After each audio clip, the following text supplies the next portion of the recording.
garbaheeda qariye ku gadaamayno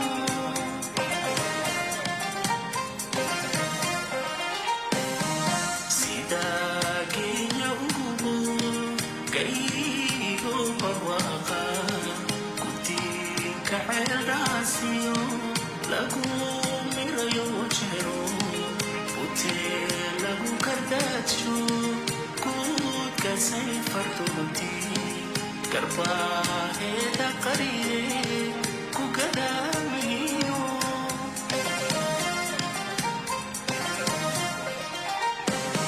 haddii kale waxaa lahaa haddii kale waxaa lahaa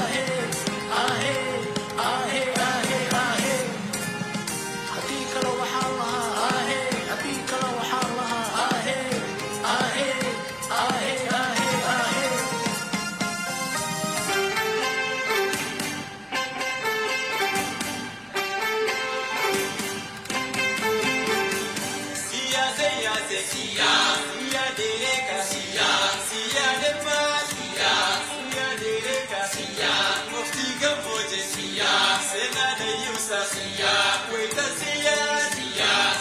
Sema tu siya.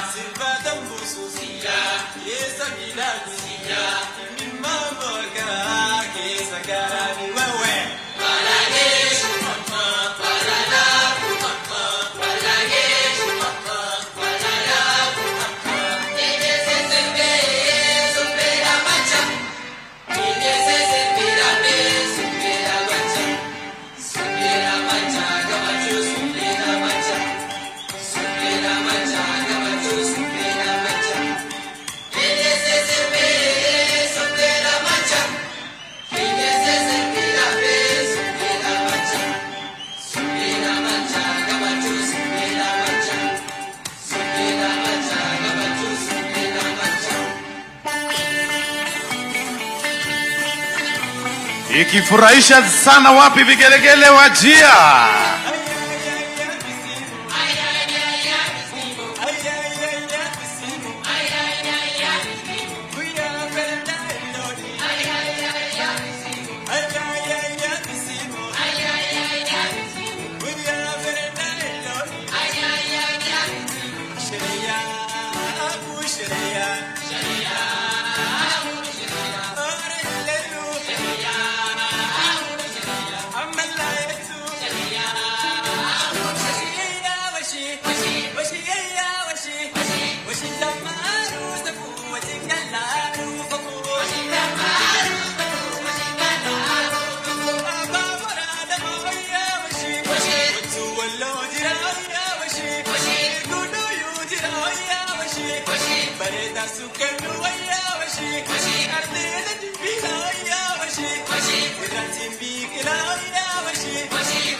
Tuwape makofi mazuri wasanii kutoka hapa Wajir kwa bonge la burudani. Mheshimiwa Rais, huo ndio mwisho wa burudani yetu kwa leo kama ilivyoandaliwa na PPMC chini yake Daktari Donald Otoyo. Na sasa naenda moja kwa moja hadi kwa mkuu wa sherehe za kitaifa Michael Kitonga. Asanteni sana. Tuwapigie makofi tena kwa burudani safi kabisa. Mheshimiwa Rais, hiko na bahatikana naelezewa watu kushajaa nje ya bustani hii. Kwa hivyo haigo naomba ya kwamba tutizame runinga ili tuweze kuona video ambaye inatuelezea mambo ya education, ikiwa ndio kauli mbiu yetu, tukiwaruhusu wananchi waweze kuingia. Naomba tafadhali tuweke video na tuwaruhusu wananchi ambao wako nje waweze kuingia ili tuweze kusherekea pamoja. Burudani ama video iendelee.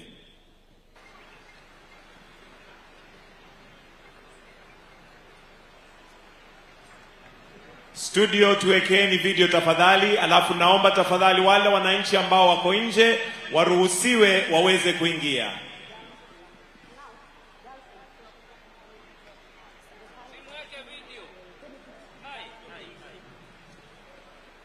Studio, tuwekee video ambayo inatuonyesha mambo ya elimu ambayo tulikuwa tumetayarisha. Asanteni. Wananchi waruhusiwe waingie tafadhali.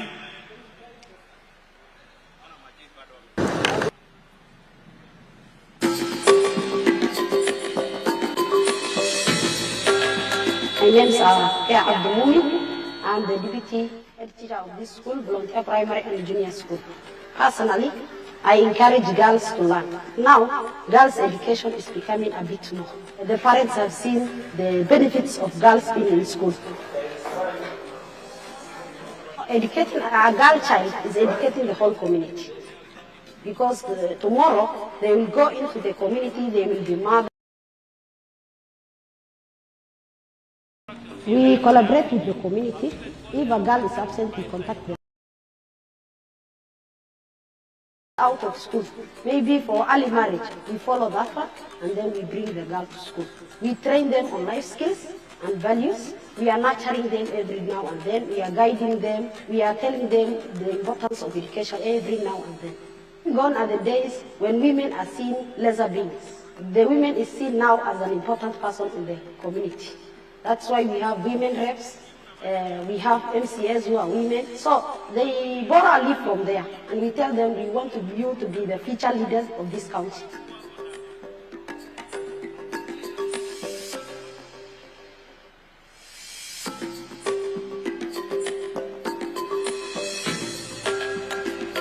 I'm called Naima Mikael, and we are currently in Wajir Vocational Training Center, and I'm doing beauty therapist. When I was a kid, my mom actually, she used to do home-based henna. She did not go to school actually, so she used to teach us how to draw. And the Somali people, the henna thing is very famous, especially on Eid, when they have occasions. I mean, if you don't have the henna, you're like missing something big. Making use of these free government institutions, that's a good thing. Joining Wajir Vocational Training College, even when I could not pay fees, meant a lot because it saved a lot of burden for my mom. Because I'm raised by a single mom, I don't have a dad. So she could not support because we have many kids. I have like 5 siblings back at home and I'm the eldest. The county government of Wajir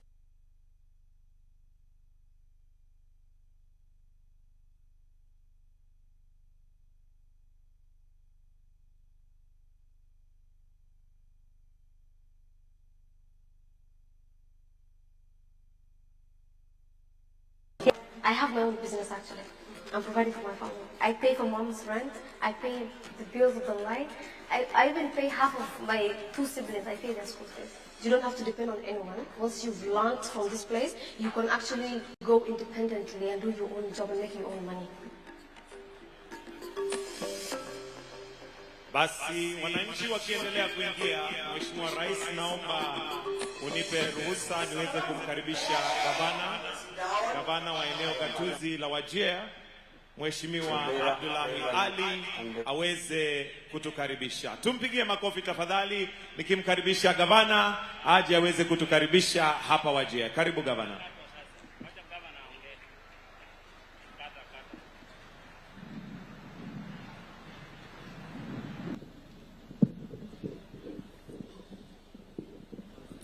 Your Excellency,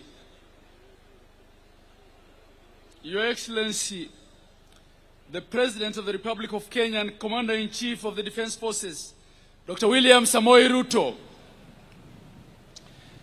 Your Excellency Mama Rachel Ruto, the First Lady of the Republic of Kenya, Your Excellency, the Deputy President of the Republic of Kenya, Professor Abraham Kindiki Kithure, Your Excellency Mama Dr. Joyce Gatira Kithure, Cabinet Secretaries, Speakers of both Houses, Members of Parliament, Governors present, distinguished guests, ladies and gentlemen. Your Excellency, it's a great honor and privilege to welcome you to Wajir County, the camel capital of Kenya, for the 63rd National Madaraka Day Celebrations. On this day, as we reflect on our historic journey towards self-governance, I wish to recognize the courage, sacrifice, and the selflessness of our forefathers and the freedom fighters at both national and regional level. Distinguished guests, ladies and gentlemen, allow me first to express our profound gratitude to His Excellency, the President of Kenya, President William Samoei Ruto, for according Wajir County and the wider northeastern region the honor to host this year's Madaraka Day. Your Excellency, the name Wajir means coming together. Wajir is not just a geographical space. It was a strategic bastion nestled between Garissa and Mandera. Wajir has for centuries stood as a vital artery of trade, a historic crossroads connecting the Republic of Kenya to its neighbors, Somalia and Ethiopia. Long before the colonial borders, Wajir was a prize to be won, a strategic stronghold, a fierce battleground between the British and the Italians. And Your Excellency, this is the only place in Kenya that for 2 years was under Italian rule. Today, Your Excellency, this town is blessed with sacred historic sites for everyone to see. We stand proud as the home of some of the pioneer educational institutions in the Republic of Kenya, including Wajir Full Primary School and Wajir High School, established in the 1940s and 60s respectively. Your Excellency, the people of Wajir have waited for this day. They prayed for this moment, a day when they host you, their president, a day they get the attention of other Kenyans, stand shoulder to shoulder with the leadership of the Republic, witness the parade of our gallant security forces, and experience the unifying force of patriotism that comes with a national occasion of great magnitude such as this. This day, Your Excellency, marks a defining moment in Wajir's journey. Your Excellency, these celebrations say that Wajir is no longer remote and peripheral. It's fully integrated into the country's shared imagination and future. Your Excellency, the people of Wajir and the wider region will for years to come look back to this day with pride and awe. They will remember this great honor bestowed upon this county by you, Your Excellency. They will remember you as the president who did what was thought unthinkable, rotating the hosting of national holidays, and even more courageously deciding that northern Kenya, and of all places Wajir, for that matter, will host Madaraka Day. Your Excellency, for a long time the people of the northeastern Kenya have organized loudly and silently about the question of belonging and identity. As a region, our post-independence history is often discussed through the lens of marginalization and judged by the images of drought, ravaged livestock when rain fails, security-related hardships, and state-led citizenship challenges, especially in obtaining identification cards and documents, and in old memories of exclusion. Numerous massacres were executed against the residents, the most heinous being the Wagala massacre in Wajir in 1984. Others were the Malkamari massacre in Mandera and the Garissa town massacre in Garissa, commonly referred to as the Garissa Dubai. Since the second liberation and the introduction of multipartyism, followed by the promulgation of the 2010 Constitution and the inception of devolution, a lot has changed for the better. Just a case in point to illustrate this, Your Excellency, in 2013, before devolution, there was a single doctor in the then Wajir district serving 700,000 people across 56,000 square kilometers. Today, Wajir boasts of 76 medical officers, more than 1,100 healthcare professionals, 174 health facilities, modern theaters in all our sub-county hospitals, and fully fledged emergency and blood transfusion services at the Wajir Teaching and Referral Hospital. Today, Your Excellency, you will honor us by officially commissioning our level 5 referral hospital. But even with these changes, we still viewed as remote and peripheral. Your Excellency, northern Kenya did not sprout when you became president. Today, it's part of the conversation because you have clearly demonstrated by action that you're concerned about inclusion and about balanced development. It was therefore a great honor, Your Excellency, when you graciously acceded to our request to host 2026 Madaraka Day celebrations in Wajir County. Your Excellency, your proclamation of one Kenya, a Kenya for all, has further strengthened this journey.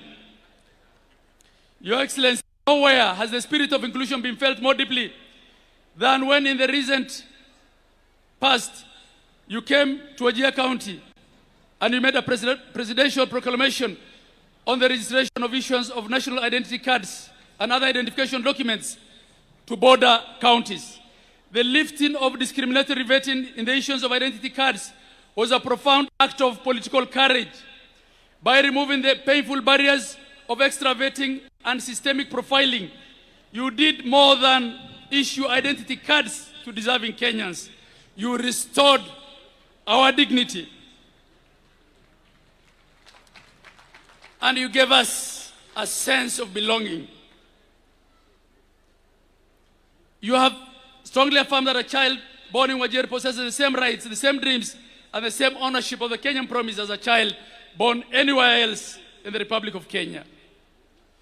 Your Excellency, courtesy of hosting Madaraka Day, this municipality and its environs have benefited tremendously, not only from this magnificent stadium, but also from the construction of additional roads, recarpeting of the old roads, drainage works, overlaying of the airport runway.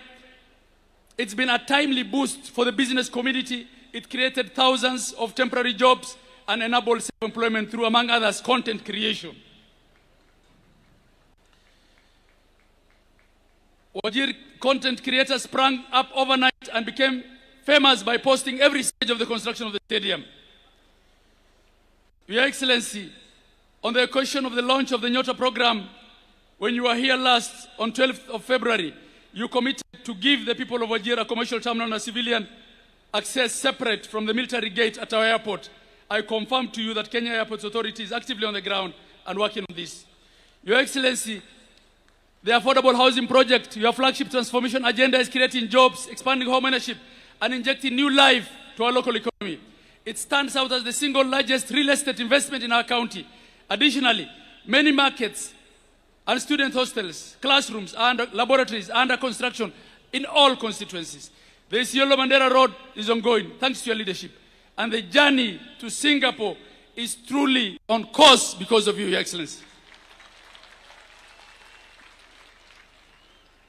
Your Excellency, may I take this opportunity on behalf of the people of Wajir and the entire Northeast to express my deepest gratitude to the establishment and the operationalization of the Livestock Products Marketing Board. Rangeland and pastoralism remain our backbone.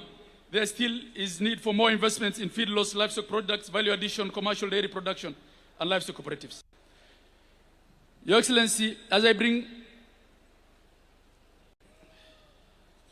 my remarks to a close, allow me to express my deep gratitude for another historic gesture, the establishment of a state lodge in Wajir town.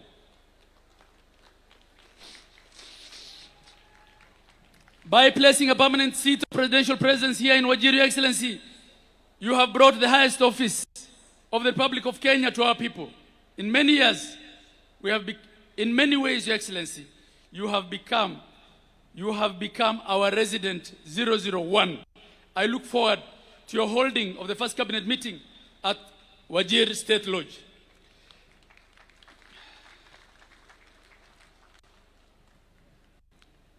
To every investor, entrepreneur, young dreamer watching from across Kenya and beyond, I say this to you: do not wait for the future of Wajir to arrive. Become part of it, invest in it, build it, grow with us. Building the future of Wajir is already unfolding. In closing, Your Excellency, there are many people who I wish were alive to celebrate this great occasion with us today. The late Raila Amolo Odinga, my former party leader, and the late Minister, the Honorable Ahmed Khalif, stand out. The late Raila was a true believer in devolution and was fond of Wajir County, which he visited numerous occasions. As for the Honorable, the late Minister Ahmed Khalif, Your Excellency, I want to tell you that I am an accidental politician. I engaged in politics for the first time in 2002, not to contest, but to help the late Ahmed Khalif, a man I admired, to recapture his seat as his campaign manager. Your Excellency, it will be a befitting tribute for the people of Wajir in his remembrance to name this magnificent stadium the Honorable Ahmed Khalif Stadium. He was not only a political leader and a human rights champion, but also a religious leader who served as the Secretary General of the Supreme Council of Kenya Muslims. As I close, Your Excellency, once again, Your Excellency, on behalf of the people of Wajir, thank you. Asante sana. And as we say here, Mahat Sanit. Your Excellency, when you honor someone of our culture, and the highest honor is given to kings, Your Excellency, the community for the king contributes 100 camel. The elders of Wajir have said that you are our king, and they will give you 100 camel to be delivered by them at a place of your choice. You are our sultan. It's now, Your Excellency, my distinct honor and privilege to invite His Excellency the Deputy President of the Republic of Kenya, Professor Abraham Kindiki Kithure, to make his remarks and invite Your Excellency. A happy Madaraka Day to you all, the people of Wajir, the people of Northeastern, and Kenyans at large. Thank you, Your Excellency. Thank you, thank you, thank you. Your Excellency, as I was reading this speech, I was shaking, and Senator Cheriot will tell you, I spent half the time sitting there crying. Thank you.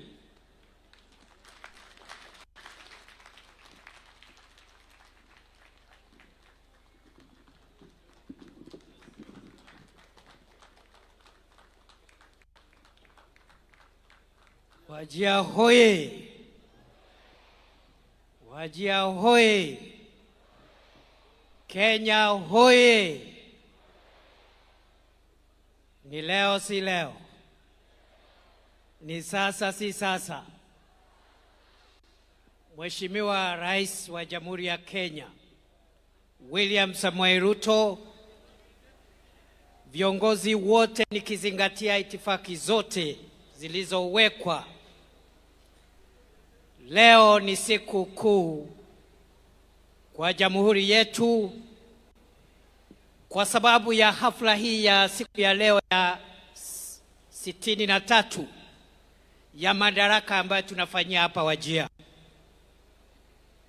I want to congratulate you, Mr. President, for taking the inclusivity and equality agenda of our country a step further.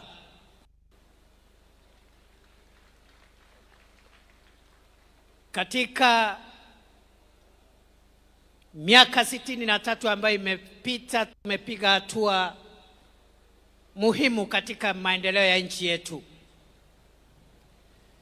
Tumekuwa tukizingatia katiba na tunaendelea kuizingatia.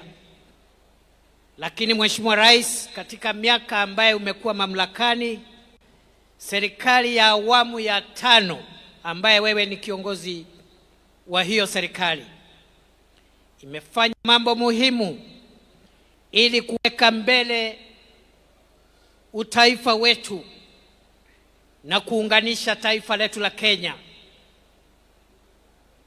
Umetoa utaratibu ambao ulikuwa unabagua wananchi kutoka sehemu hii ya kaskazini mwa Kenya, na sasa utaratibu wa kutoa stakabadhi za kitaifa zikiwemo vitambulisho, utaratibu ambao unatumika sehemu zote za Kenya, ndio utaratibu unatumika hata hapa Wajir na kaskazini mwa Kenya na pwani, na hakuna tena sababu ya kuwa na utaratibu tofauti ambao unalinganisha wananchi kulingana na dini zao ama maeneo ambao wametoka.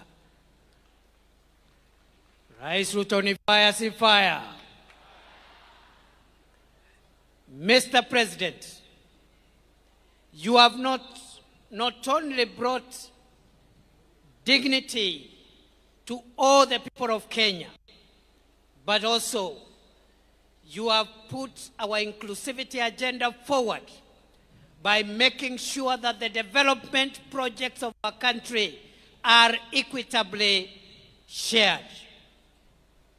And Mr. President, we are looking forward to the completion of your famous road connecting Mandera to Ramu, to Gare, to Elwak, to Kobo, from Kobo to Kotulo, to Tarbaj, to Wajir, to Samata, to Modogashe, past Garbatula, all the way to Kulamawe and Isiolo. Rais Ruto ni fire si fire. Ajenge asijenge. Mr. President, just yesterday you opened the power plant in Abaswen. There are similar power plants your government has done in Eldas, in Nelwak, in Merti, and for bringing the people of this part of our country into the integrated energy and well-lit Kenyan nation. We salute you na tunasema uendelee rais. Mwisho kabisa, nataka nikupongeze Mheshimiwa Rais kwa sababu umesema ya kwamba vile umeanzisha hazina ya miundo msingi wa kitaifa, National Infrastructure Fund, umetuambia kwamba ile pesa mingi ya kujenga mabawa ya maji under the National Infrastructure Fund, most resources will be dedicated to arid and semi-arid lands, and that is going to change the fortunes of Wajir, northern Kenya, and the nearly 75% of the arid and arid lands of our country. Rais Ruto, ni fire si fire? Aendelee asiendelee? Mr. President, today is your day. Allow me, with a lot of humility, to request you, sir, Mr. President, to come and address the people of Kenya from Wajir. Wapi makofi ya rais jameni? Ni fire si fire? Ni noma si noma? Wacha nione salamu ya Rais William Ruto, salamu ya Rais William Ruto.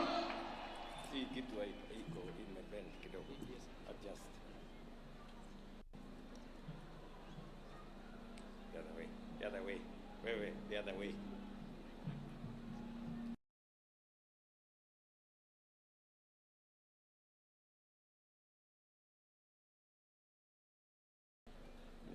No. It's the opposite direction. No, the other way.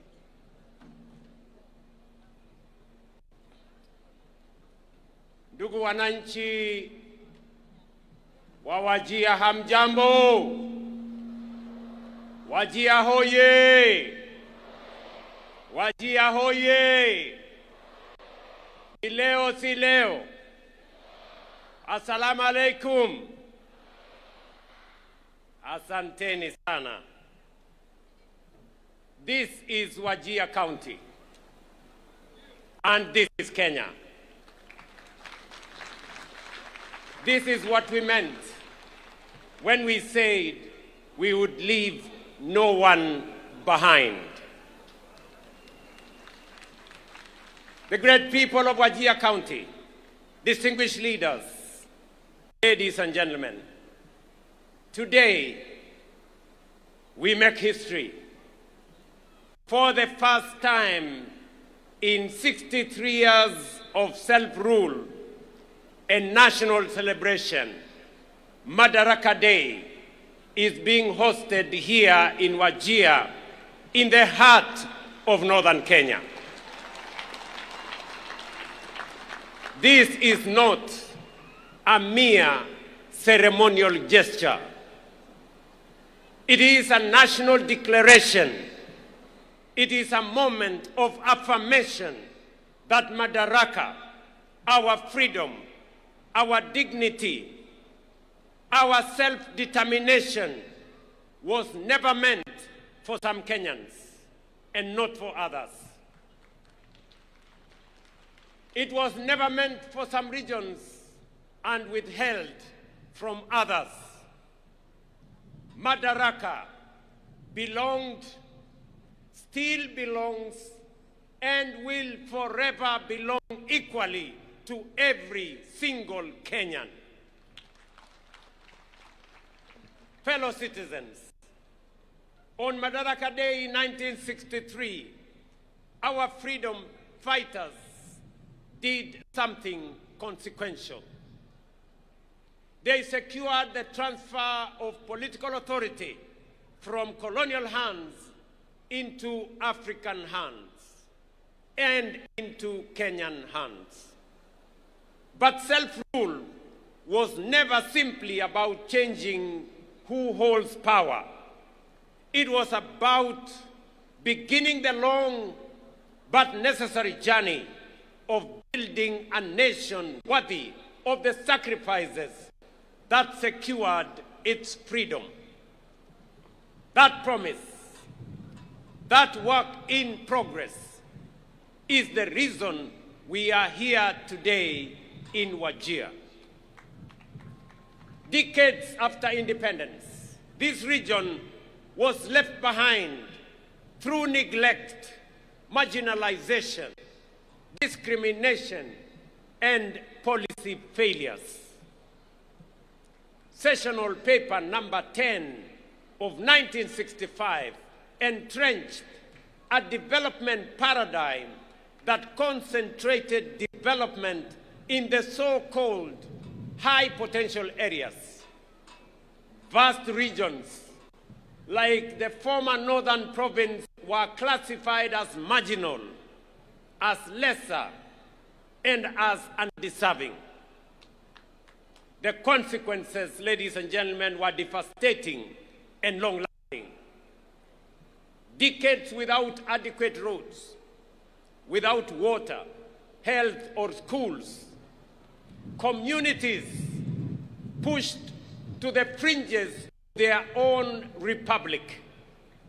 Their patriotism questioned, their citizenship doubted, their aspirations undermined.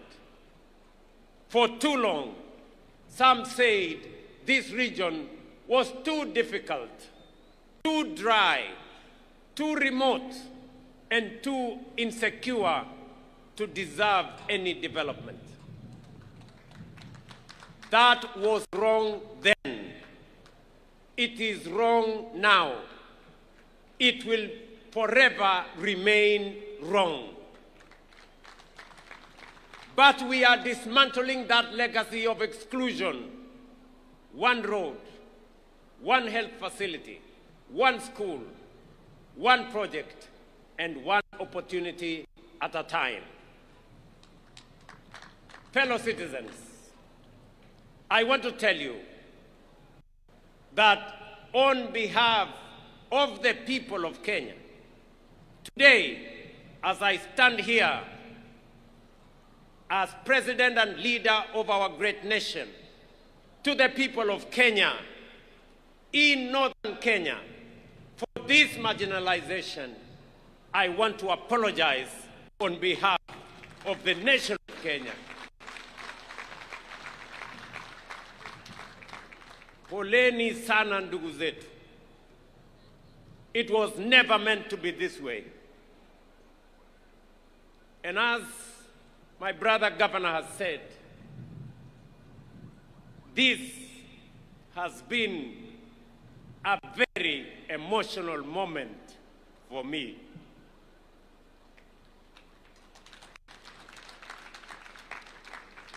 I want to tell you the story of Bakaja Ibrahim Osman. He was born here in Wajir, east of this county in the early 1960s. His parents were born here, but for years, every time Osman went to apply for identity card, the most basic document of citizenship, he was treated not as a Kenyan, but as a suspect, an illegal alien.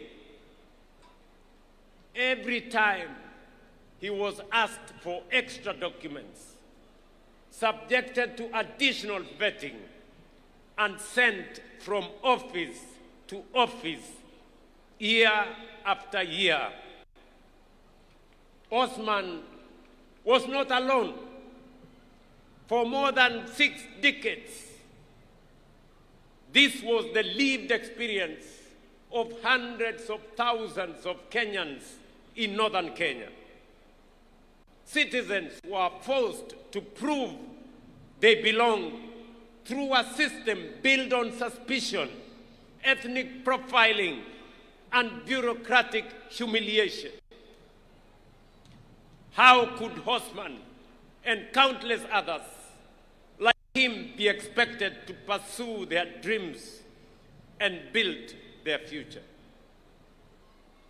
The Constitution of Kenya says clearly, every Kenyan, regardless of their ethnicity, religion, or geography, deserves equal protection, equal dignity, and equal treatment under the law. That is why in February 2025, right here at Orahe's grounds in Wajir town, I signed the Presidential Declaration on registration and issuance of IDs and birth certificates in northern Kenya and other counties, ending that system of discrimination. The results, ladies and gentlemen, are already being felt. Citizens like Abdirahman Ali Osman and Mariam Isaac Mohammed, both born in 2007 here in Wajir County, were among thousands of young Kenyans who turned 18 last year and walked away with their national identity cards. No hurdles, no extra documentation, no discrimination, no humiliation, just their rightful documents in their hands on time. That is how it should work. That is how it must work. That is how it will work for every Kenyan in every part of our republic. But let me be direct about what that decision was not. It was not an invitation for foreigners to acquire Kenyan documents illegally. Kenyan identity cards will only be issued to legitimate citizens of this republic. Our commitment to justice and inclusion goes hand in hand with our duty to protect the integrity of our national identity and the security of our country. We did not abolish verification of citizenship. We abolished discrimination. We abolished the targeting of entire communities simply because of their ethnicity or place of birth. A strong nation does not choose between security and justice. A strong nation protects both. That is exactly what we are doing. Today, people like Osman and Mariam no longer feel like strangers in their own country. They feel seen and heard. They feel recognized. They matter and they belong.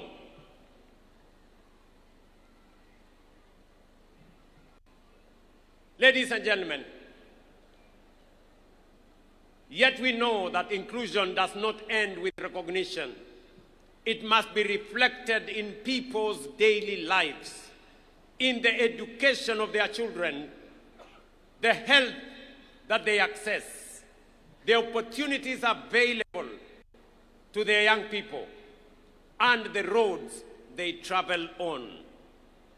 That is why the bottom-up economic transformation agenda was conceived not merely as an economic program, but as a deliberate strategy for inclusion. This administration, my administration, has deliberately invested in northern Kenya and historically marginalized regions of our republic. Of all the investments, ladies and gentlemen, we are making in northern Kenya, none is more important than education, which is also the theme of this year's Madaraka: education, skills, and the future. Of all the tools a nation possesses, education is the most potent.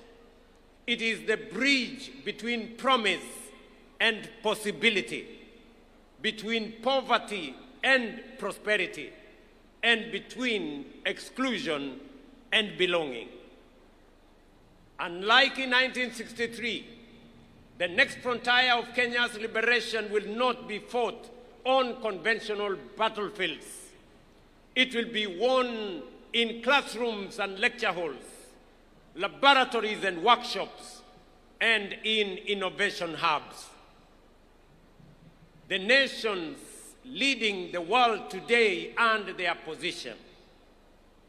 South Korea, Malaysia, Singapore invested in science, technology, engineering, and mathematics education and became a technology powerhouse. Singapore turned it to its people into the greatest resource.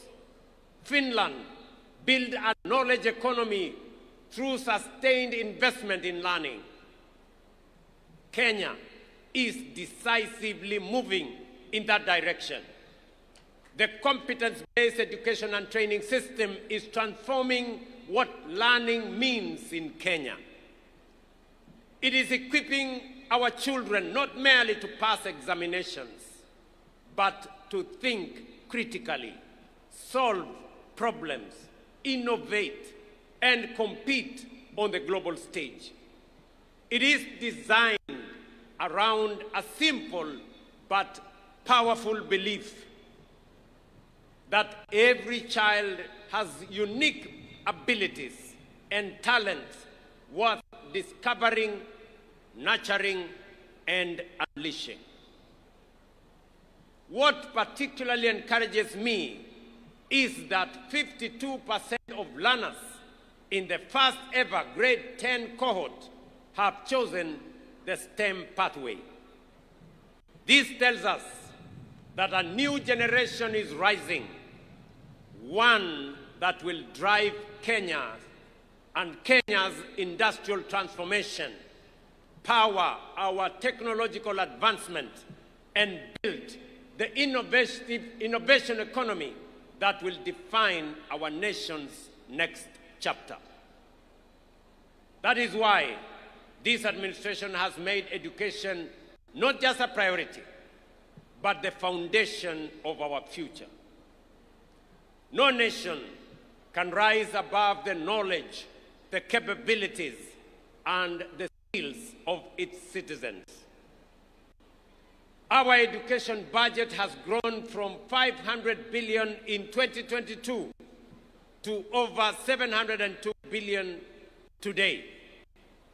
We have hired more than 100,000 teachers in just 3 years, with 20,000 more set to be hired this year, making it one of the most ambitious teacher recruitment drives in our nation's history. Most importantly, and as a source of pride for the people and leaders of Northern Kenya, 3 years ago, we agreed that the lasting solution to teacher shortages in this region was to train more local teachers.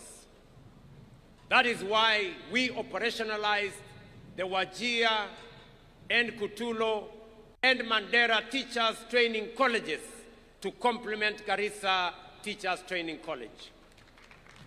Today, through this affirmative action program, a record 1,800 local teachers from the 3 counties of Wajir, Mandera, and Garissa have been employed and will be deployed in the region.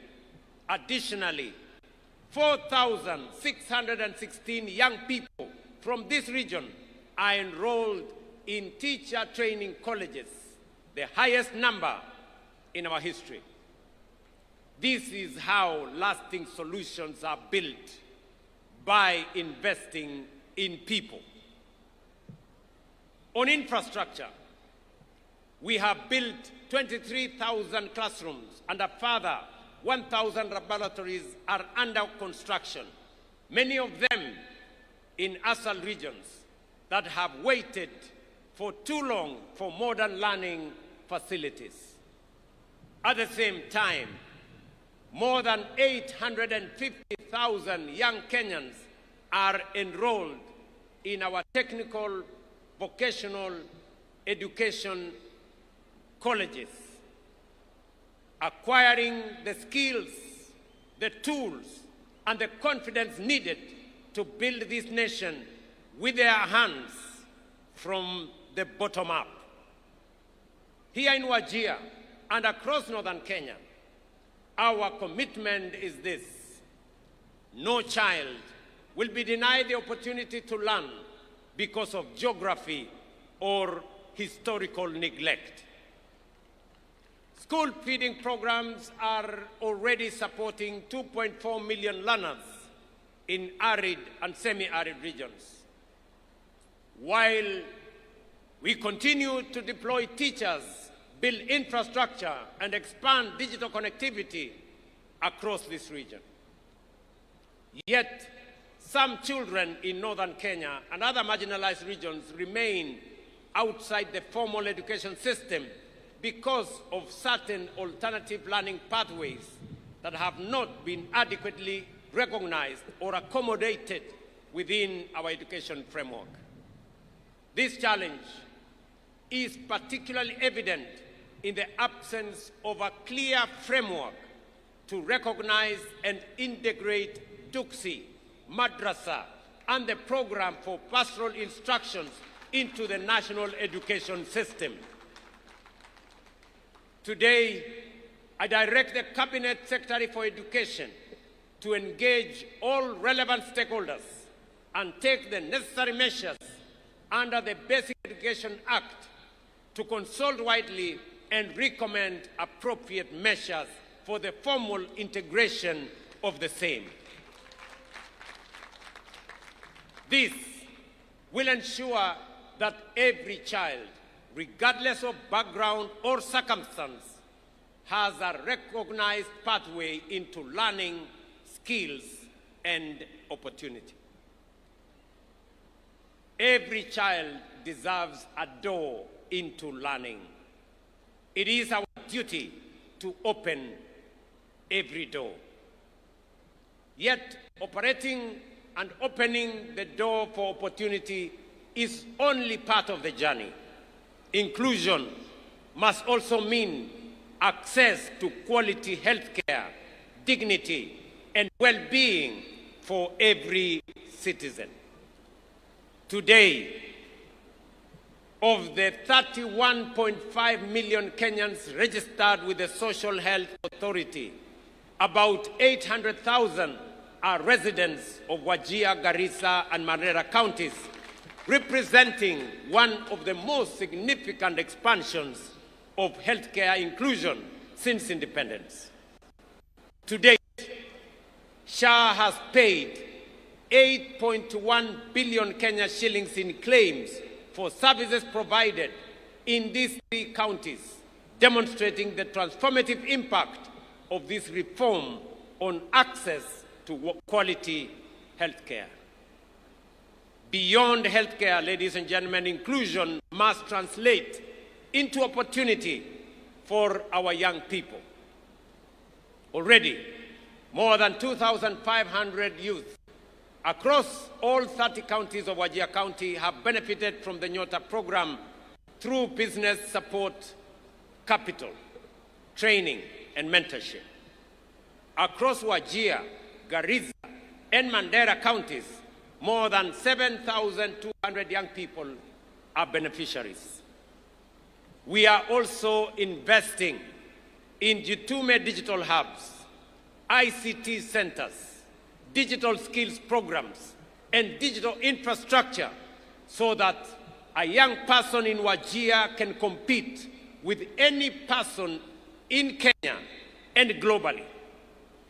Through the labor mobility program, we are opening pathways to jobs, skills, and international experience. Our message to the young people of northern Kenya is simple. Your future will not be defined by geography. It will be defined by your talent, your skills, and your determination. but talent and determination flourish where opportunity is accessible and infrastructure is strong. That is why we are investing not only in people, but also the foundations of economic transformation. Today in Wajir County, through our affordable housing program, we have invested 15.6 billion shillings in the development of 4,600 housing units, including markets and including hostels, which are at various stages of procurement and construction. This is the largest housing development Wajir has witnessed since independence. One of these projects, located just 3 kilometers from here, stands as a visible symbol of our commitment to ensuring that development, opportunity, and decent living are not reserved for only a few regions. These projects are creating jobs for our young people and generating opportunities for local enterprises. But this is only one part of a much larger transformation. Across Wajir, Garissa, and Mandera counties, projects valued at approximately 38.5 billion are currently at various stages of implementation. These investments are delivering affordable housing, student accommodation, modern markets, police housing, classrooms, and other supporting infrastructure that will improve lives, expand economic opportunity, and accelerate the region's development. Alongside housing and other social investments, we are investing in the infrastructure that connects communities to opportunity. That is why connectivity remains central to northern Kenya's transformation. For decades, distance was used to justify exclusion. Today, we are defeating distance. With a 750-kilometer northern Kenya gateway corridor linking Isiolo, Wajir, and Mandera, we are undertaking the most significant and consequential road investment in this region since independence, and connecting communities that were once isolated from markets, from investment, from development, essential services, and economic opportunity. This investment of road, this single road, is going to cost the government of Kenya close to 100 billion Kenya shillings. Si munajua ile barabara ya kutoka Isiolo, ile inakuja Modokashi, inateremuka inaenda Samata, inakuja mpaka hapa Wajir, alafu inatembea hapa Tarbaj, iende Kotulo, iende Kobo, iende Elwak, Gare, alafu ifike kule Mandera. Yes. Na pia ile barabara inatoka kule Lamu kuja Garissa, iende kula Mawe na kuungana na hii barabara pale Isiolo. Ladies and gentlemen, this is more than a road project. It is a bridge between exclusion and opportunity, between neglect and investment, and between the Kenya that was and the Kenya that we are building together. And then there is livestock. Here in Wajir and across northern Kenya, livestock is more than an economic activity. It pays school fees, feeds families, creates jobs, drives trade, and in difficult times, sustains entire communities. The sector contributes about 12% of Kenya's GDP and 42% of agricultural GDP. In the ASAL counties, it accounts for more than 90% of employment and above 95% of household incomes. Yet for decades, pastoralism was regarded as one of Kenya's most valuable economic assets, while receiving limited support in animal health, markets, infrastructure, and financing. We are changing that through one of the most significant livestock restocking programs in recent years. We have distributed more than 52,000 sheep, goats, and cattle to over 10,000 households across 16 arid and semi-arid lands, helping families rebuild livestock wealth lost through drought and other shocks.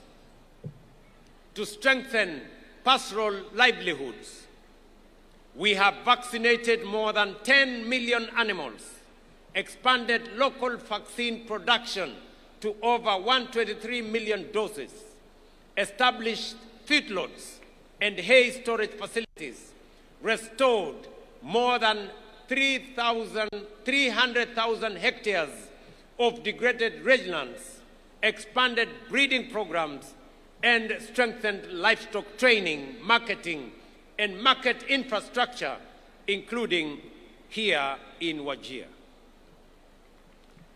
Today, we are also deploying an additional 2,000 agripreneurs for our ASAL counties, seated right here in our midst. They will provide last-mile agricultural advisory services, connect pastoralist communities to markets and finance, and support the transition to climate-smart agro-pastoralism and more resilient livelihoods.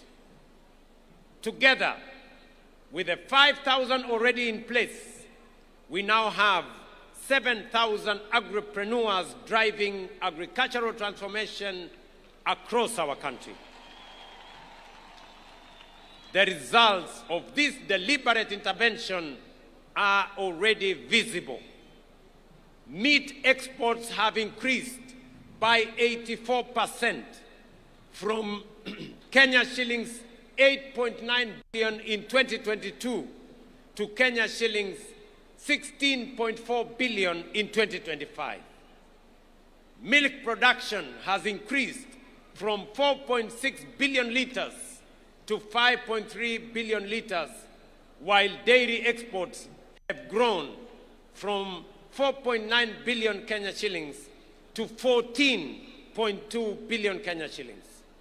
These gains are translating into higher income for livestock and pastoral communities, stronger markets for producers, and greater confidence in the future of pastoral economy. But this is only the beginning. Just as crop farmers receive deliberate government support, pastoralists too deserve support for the assets upon which their livelihoods depend, because livestock is agriculture and pastoralists are farmers. That is why we will expand livestock support program through a new phase of strategic restocking, enhanced vaccination campaigns, improved feeding programs, drought-resilient interventions, and additional feedlots. Our vision, however, goes beyond production. Just as tea farmers own their factories through KTDA and dairy farmers own their cooperatives, pastoralists too must own and control the businesses built around their livestock. That is why we are establishing a Kenya shillings 5 billion county livestock investment company initiative to support more than 350,000 pastoralists across 21 ASAL counties to form and own livestock investment companies. Through these enterprises, they will gain access to markets, gain access to finance and insurance, and value add their produce. In phase 1, the initiative will improve the livelihoods of more than 2 million household members. I have directed the Ministry of Agriculture and Livestock Development, in partnership with county governments, to begin immediate registration of these companies across all the 21 ASAL counties. We will also operationalize the Livestock Enterprise Development Fund, establish a national strategic fodder reserve, strengthen pastoral cooperatives, fully roll out the animal identification and traceability system, and invest in the infrastructure needed to unlock premium export markets across Africa, the Middle East, and beyond. We must move beyond live animals exports to higher value products such as meat, leather, and dairy.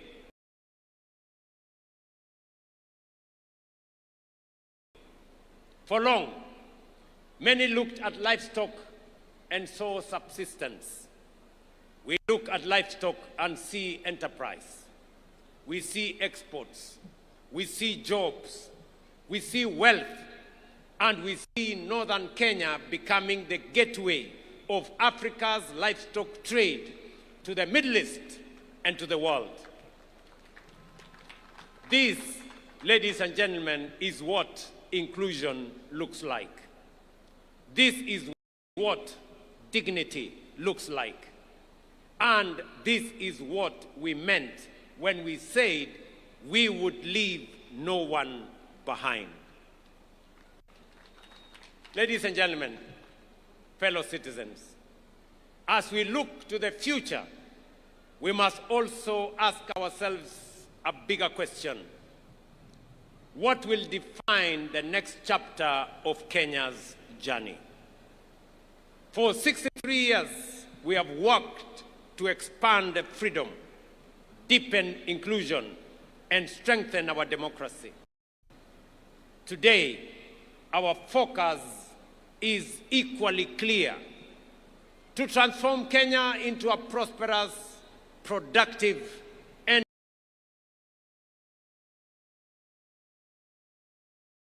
globally competitive nation. That is the roadmap before us. A Kenya that will feed itself and export surplus to the world. A Kenya that manufactures more of what it consumes. A Kenya that creates jobs and opportunities for its young people. And a Kenya that competes confidently in the regional and global economy. Northern Kenya is not peripheral to that vision. It is central to it. For too long, Northern Kenya was viewed through the lens of scarcity. Today, we recognize its immense potential in renewable energy, livestock production, irrigated agriculture, trade, logistics, and regional commerce. Its strategic location at the crossroads of Kenya, Ethiopia, and Somalia places it at the heart of regional connectivity and economic opportunity. Positioned along the Lapsset corridor and between the Lamu and Turkana oil frontiers, Northern Kenya serves as a gateway to regional and global markets. Its people possess the resilience, the enterprise, and the determination that have sustained communities through some of the most challenging conditions anywhere that is imaginable. The future of Kenya's growth lies in unlocking the full potential of every part of our republic. That is why we are investing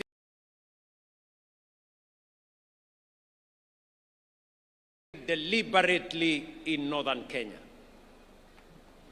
Fellow citizens, if we are to unlock that potential, one resource will be fundamental: water. Water means irrigation. Water means food production, industry, resilience, and opportunity. That is why my administration has set the ambition to build 50 mega dams across the country, 200 medium and small dams, and thousands of micro dams. Projects that will bring 2.5 million additional acres under irrigation and food production and export production within the next 5 to 7 years. These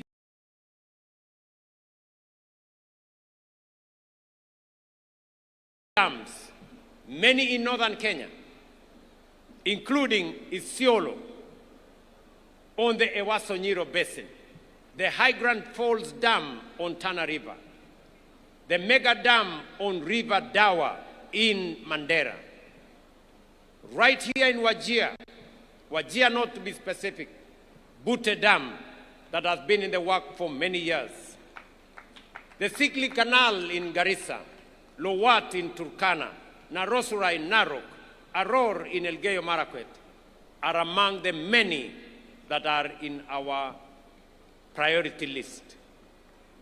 Each of these dams is a statement that no county is too remote to deserve investment, and no river too far to be harnessed for the good of Kenya. What was once called remote will become strategic, and what was once neglected will become indispensable to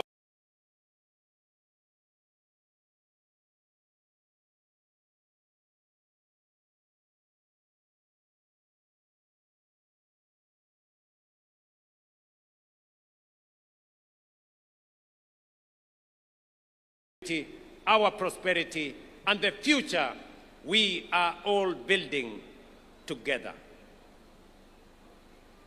Fellow citizens, 63 years ago, our founding generation secured political freedom. Our responsibility is to ensure that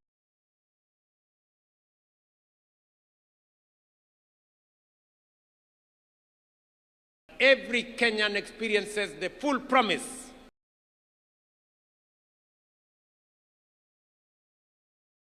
of that freedom.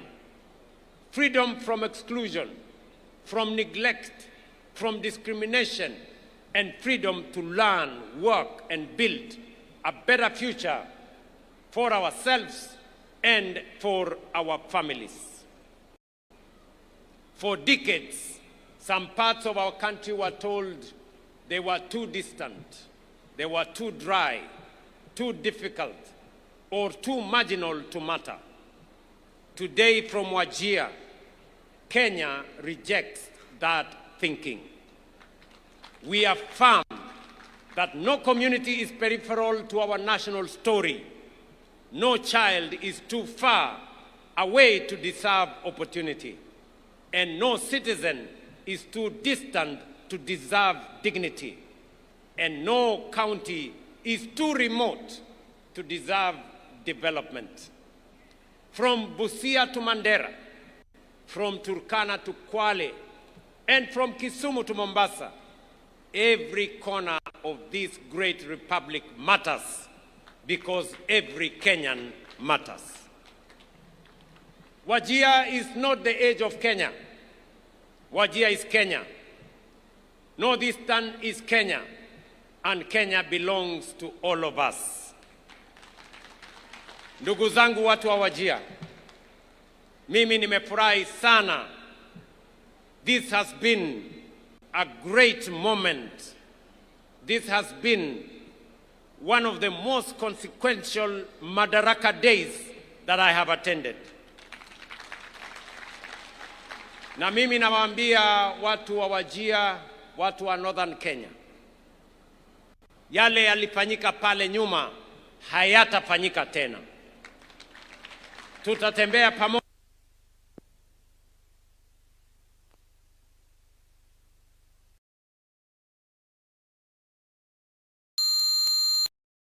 jengo kwa muda mfupi. Mimi nitahakikisha kwamba imekamilika na imekuwa kiwango ya kimataifa. Na baada ya kukamilisha uwanja huu vile mumeuliza, na mimi nakubaliana na nyinyi 100% kwamba huu uwanja uitwe Ahmed Khalif Wajir Stadium.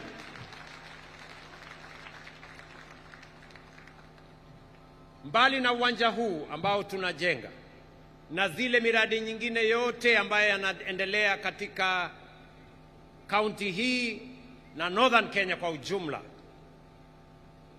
airport yetu hapa, wananchi wa hapa Wajir muliniuliza ya kwamba uwanja huu tuwe na entry mbili, ile ya wanajeshi wetu na pia tuweke terminal building ya wananchi ama a civilian terminal building. I want to confirm to you that we have provided the necessary resources. We have done the necessary preparation.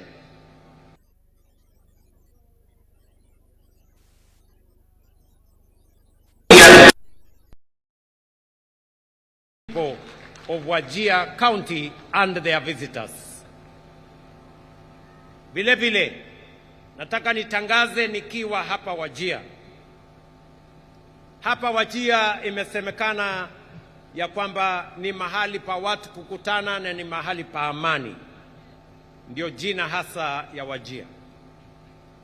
Na sababu hiyo, nataka niwatangazie ya kwamba serikali ya Kenya tutawapatia pesa ya kujenga university ya Wajir.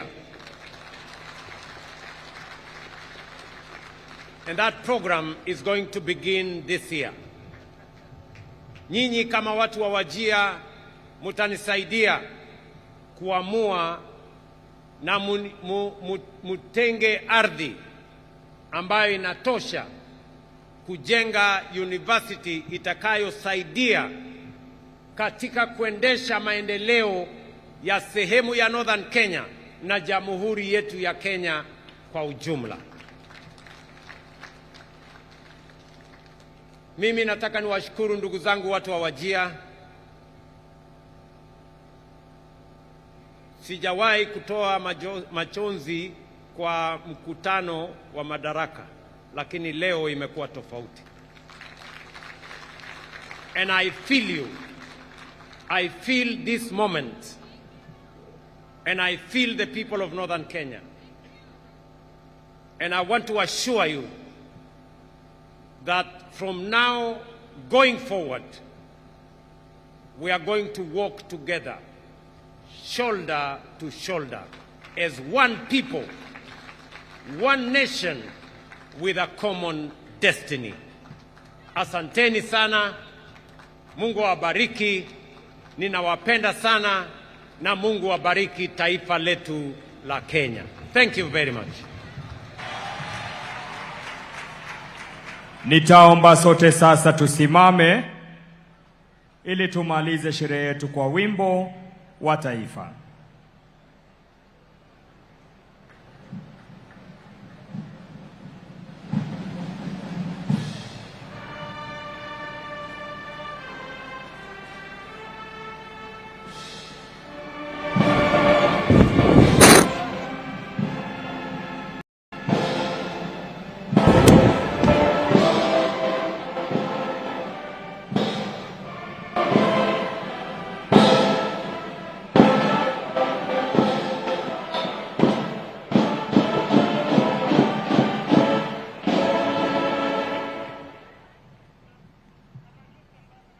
Huo ndio utakao kuwa mwisho wa sherehe yetu za siku ya leo. Niombe viongozi wetu kumpa Mheshimiwa Rais nafasi kuondoka nitakapokuwa nikitangaza itifaki za kuondoka. Nafasi hii Mheshimiwa Daktari William Ruto, Rais wa Jamhuri ya Kenya na Amiri Jeshi Mkuu wa Majeshi ya Ulinzi, pamoja na Mama Taifa Bi Rachel Ruto wataondoka kwa hiari yao wakisindikishwa na Mkuu wa Majeshi ya Ulinzi Jenerali Charles Kahariri. Ni zamu ya Mheshimiwa Rais wa Jamhuri ya Kenya, na niombe viongozi wale wengine tutulie ili tuweze kuongozwa katika itifaki za kufumukana. Anaondoka kwa sasa Mheshimiwa Rais baada ya kutuongoza katika sherehe iliyobambwa makala ya 63 sherehe ya Madaraka hapa katika uga wa Wajir. Kauli mbiu masuala ya elimu, ubunifu na hata maisha ya usoni.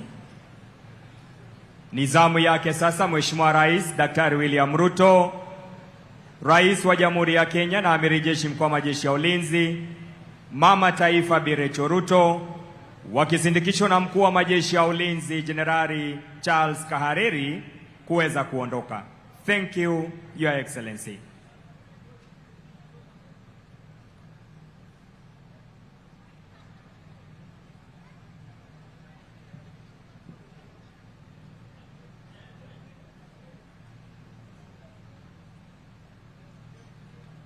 Imekuwa sherehe ya kufana siku ya leo, ikiwa ni makala ya 63 sherehe ya Madaraka. Nikizidi kuwahimiza viongozi tu kuwa watulivu ili tuweze kuwaongoza katika itifaki ya kuondoka.